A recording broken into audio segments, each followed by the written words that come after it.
here we are with day 5 for ELA 9, and what you're asked to do at the beginning for part 1 is write 5 complete sentences minimum regarding your work for this week. So this week being actually last week, and maybe even a few days of the week before that. You kind of just get an opportunity to reflect on how you felt about it, what your experience was with it, what did you struggle with, what did you find the easiest, what do you have questions about, and make sure that you're maintaining good grammar. Make sure that you're not falling into the habits of text speech, and by that I mean not capitalizing what we should be capitalizing, not punctuating where we should be punctuating.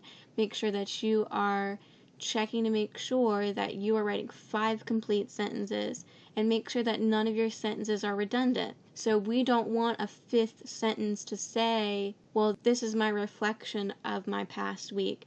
We don't need a sentence like that because we've just read your reflection of last week. So we don't need a purposeless repetition of the statement because we already know that that's what we've read. So make sure that you've got 5 complete sentences of intentional content that's not repeating itself.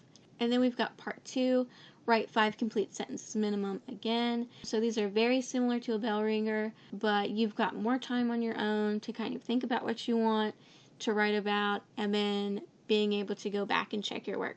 So you're asked about your week in general beyond your work. So what did you enjoy? What did you dislike about your time with remote learning so far? What did you do in your spare time? And then I want you to attempt to use all 4 sentence types. I want you to vary your sentence structure this way anyway at any given time, but it's only a requirement for this one right here. So this one's kind of like just an honest, straightforward response to kind of help me out, to kind of help me to help you kind of situation. And then this is just kind of write about what you want to write about here. You can make up a story about your week, you can kind of embellish, exaggerate a little bit, and just make sure that while doing so, you're using good grammar, you're completing your sentences with punctuation, you have a subject and a verb, and then make sure that you are varying your independent clauses and subordinate clauses in order to make a complex sentence, a compound sentence, a compound complex sentence, and then of course you can throw in a simple sentence in there too. There's absolutely nothing wrong with simple sentences.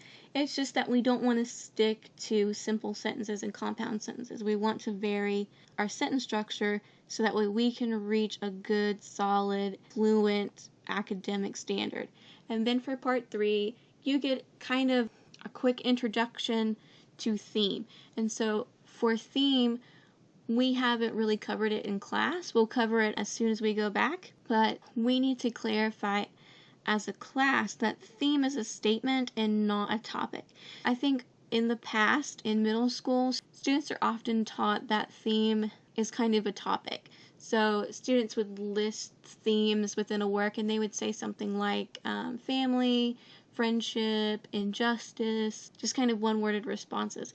But for the purpose of this class and the purpose of going forward, we're going to look at theme as a statement, as a universal truth about the world.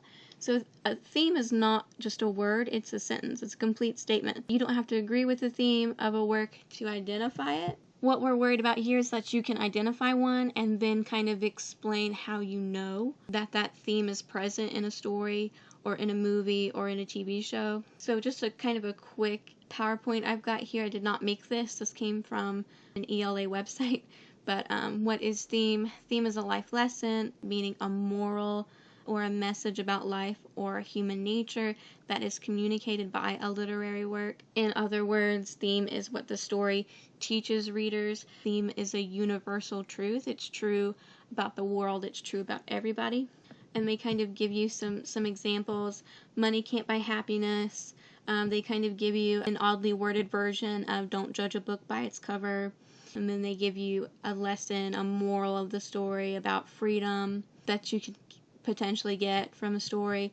One of my favorite themes that books and movies try to illustrate is be careful what you wish for. And Coraline illustrates that theme very well because Coraline wishes for another family, she wishes for a better life, and she gets that life in a sense, but getting that life, getting what she wished for, causes her to almost lose her her family. So it is a classic story of a classic example of be careful what you wish for, but you could also take other themes out of that story, and it could be that because she almost loses her family, she realizes that what she wanted in a family was there all along. Another theme statement there could be sometimes what we wish for is already right there in front of us, or kind of a variation of kind of count your blessings before you ask for more, and so on and so forth.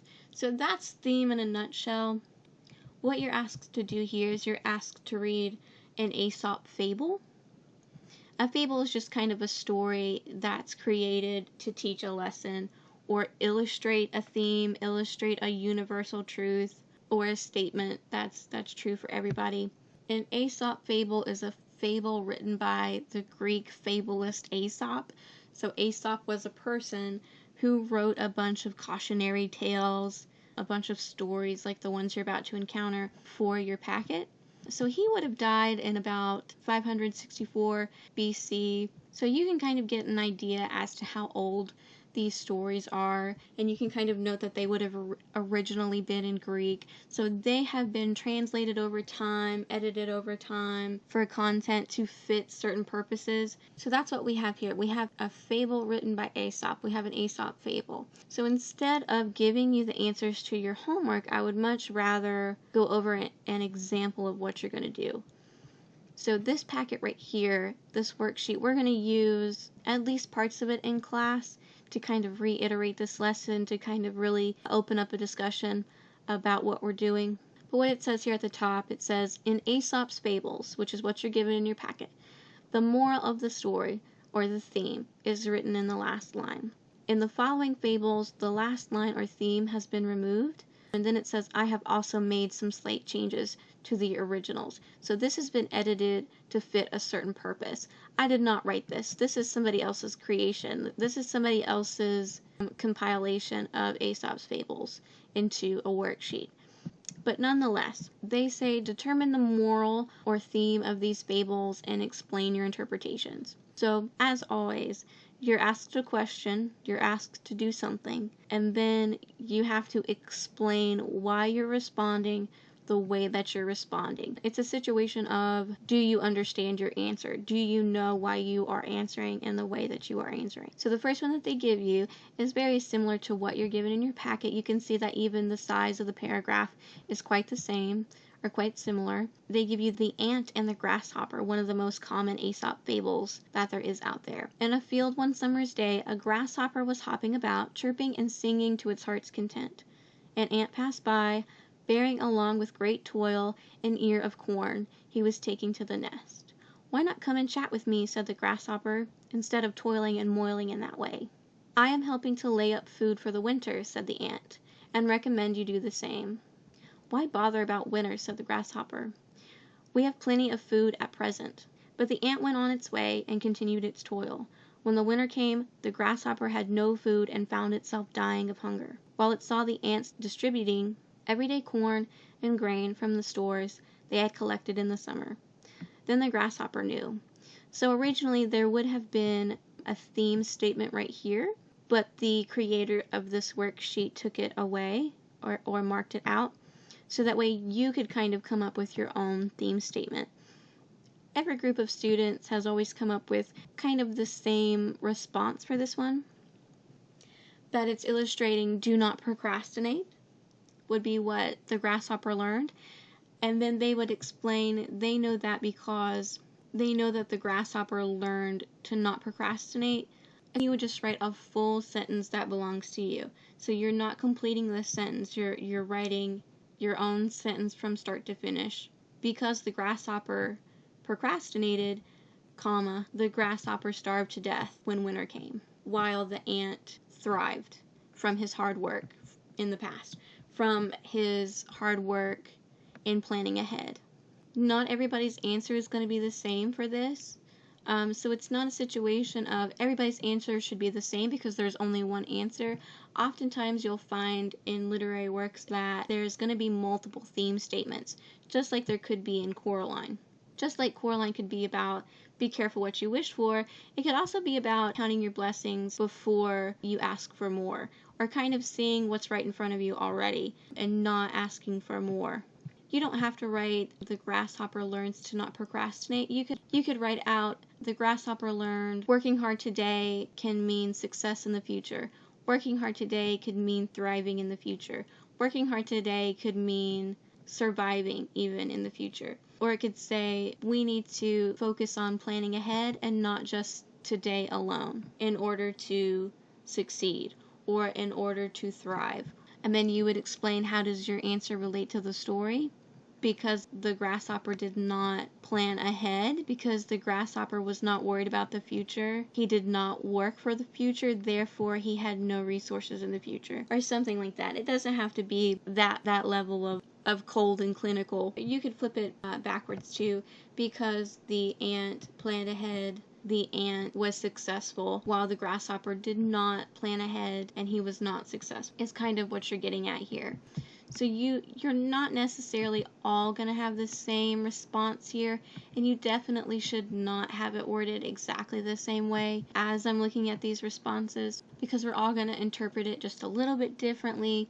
There's going to be a bunch of different ways to state the theme statement. There's going to be a bunch of different ways to describe what is happening. So it's perfectly okay to discuss your responses with your friends, with your classmates, with your family. And in doing so, you'll find that everybody has a slightly different response, or you may have totally different ideas as to what the theme could be, or what the theme is, or the lesson that you took away from it. It's perfectly fine to discuss it, but definitely don't take the response of someone else at face value.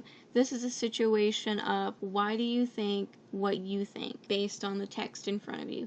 And that's going to be the focus of the rest of your academic career. What is indicating to you what you know, or what you think, or what you believe based on the text in front of you. And so this is some practice at doing that. Once we cover theme, then you'll have had practice looking at a text in order to identify tone, mood, and theme. So those are 3 things that you're equipped with to identify right off the bat. So if you're ever given a text in the future from another teacher and they say, okay, you have to write an essay about this and come up with your own thesis, you're already better equipped than other students would have been, because you've been given 3 different tools to use: tone, mood, and theme. If you make a claim that the theme of this story is, and then you've practiced defending it, then you've practiced a thesis so far. You've practiced the beginning steps to writing an essay.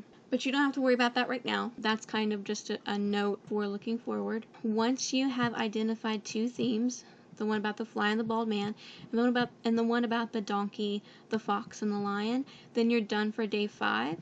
And we'll of course cover day 6 in another video. Day 6 will be completed on October 7th. That's this Wednesday. Day 5 will be completed today and tomorrow. And then day 6 will be completed on Wednesday.